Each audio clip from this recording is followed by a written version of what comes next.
მსოფლიოს ისტორიაში სამხედრო თვითმფრინავების უდიდესი გამომგონებლის ისტორიაზე ექსპოზიციაზე, რომელიც ნოემბერში იგეგმება ალექსანდრე ქართველის შესახებ, აქამდე სრულიად უცნობი მასალები იქნება წარმოდგენილი. გამოიფინება ავიაკონსტრუქტორის დიზაინით შექმნილი თვითმფრინავების მაკეტები და ფოტოები. I want to tell you a story about flight. Მინდა მოგიყვეთ ამბავი ფრენაზე, უფრო ზუსტად ფრენის სილამაზე. ოღონდ ეს ამბავი განსხვავებულია იმისგან, რაც აქამდე ხსმენია. ნება მომენტში წარმოგიდგინოთ ალექსანდრე ქართველი. შესაძლოა საფრენი აპარატების ყველაზე მნიშვნელოვანი დიზაინერი.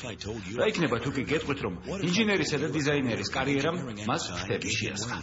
Would that story be of interest to you? მხოლოდ დადებითი პასუხის მოლოდინით დასმული შეკითხვით იწყება დოკუმენტური ფილმი პირველ და ყველაზე დიდ ქართველ ავიაკონსტრუქტორზე. კაცზე, რომლის შესახებ სამშობლოში დიდხანს არაფერი იცოდნენ.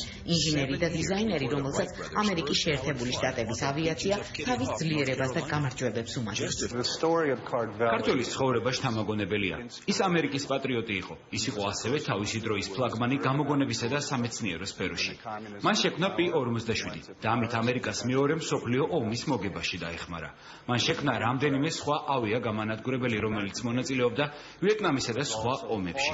ყველაზე შთამბეჭდავი კი ის არის, რომ ეს ხდებოდა სამყაროში ინტერნეტის გარეშე, სამყაროში, სადაც ყველაფერი ხელით კეთდებოდა. გავა პერიოდი, გავა საუკუნეები, ავიაცია წარმოიდგინეთ საწავა, მაგრამ ალექსანდრე ქართველიშვილი იქნება ის ერთ-ერთი მთავარი აგური, რომელზეც ყოველთვის იდგება მსოფლიო ავიაცია. საშა ქართველიშვილი, როგორც წარჩინებული ახალგაზრდა, დამოუკიდებელი საქართველოს მთავრობამ სასწავლებლად საფრანგეთში გაგზავნა. ამბიციამ და წარმოსახვამ ქართველს ფრენა დააწყებინა პირდაპირი მნიშვნელობით. სტუდენტი თავის გასატანად პარიზის ცირკში აკრობატად და მწვრთნელად მუშაობდა.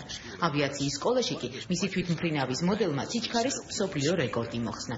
მალე საშა ქართველიშვილი, უკაპიკო ემიგრანტი, ამერიკაში გადავიდა და ამით მან სამშობლოში ოჯახთან კვლავ შეერთების შანსი საბოლოოდ დაკარგა. ბოლოს გაბედა დედაჩემა და დეპეშა გაუგზავნა ალექსანდრესო პრიშლი ჟირი ისლატკაია. ეს იყო პირველი დეპეშა, რომელიც ალექსანდრე ქართველს მისმა დამმისწერა. საბჭოთა მოქალაქეს ომის დროს ასეთ თამამნაბიჯზე შიმშილმა უბიძგა. ხატვარმა დიმიტრი ერისთავმა ბიძის დაუჯერებელ წარმატებებზე გაზეთ კომუნისტში წაიკითხა. სულ რამდენიმე წლის წინ კი ამერიკიდან მისი შექმნილი თვითმფრინავის მოდელი ჩამოუტანეს. მანამდე შტატებიდან ბოლო დეპეშა დედის გარდაცვალებასთან დაკავშირებით მიიღო. თამარიო ბედნიერი იყო, რომ მშობლიურ მიწაში წავშორა. ბევრი რამ, რაც ნოემბერში ეროვნულ მუზეუმში გამოიფინება, სრული სიახლე იქნება ალექსანდრე ქართველის ოჯახისთვისაც.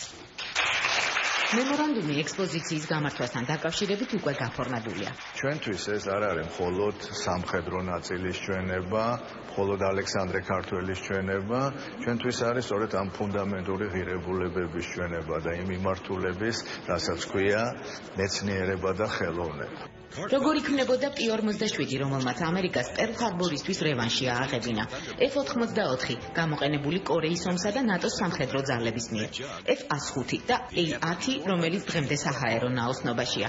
გამოფენა მსოფლიოს ისტორიაში სამხედრო თვითმფრინავების უდიდესი გამომგონებლის ცხოვრებაზე აქამდე ჩვენთვის სრულიად უცნობ მასალებს წარმოადგენს.